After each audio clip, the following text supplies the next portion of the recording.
मैं भी एक सामान्य परिवार से हूं। मेरे जीवन में मेरे माँ बाप का बहुत बड़ा रोल रहा है। मैं बहुत गरीब परिवार से हूं। आप जानते हैं, मैं रेलवे स्टेशन पे चाय बेचता था। हमारे पिताजी तो रहे नहीं है।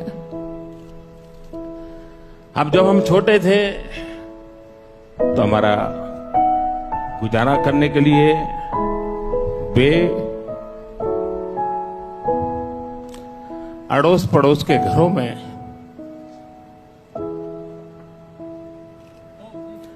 बर्तन साफ करना, पानी भरना,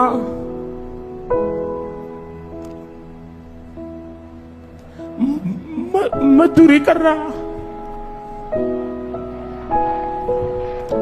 आप कल्पना कर सकते हैं कि एक मां ने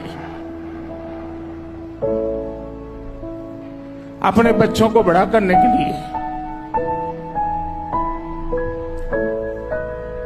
कितना कष्ट उठाया।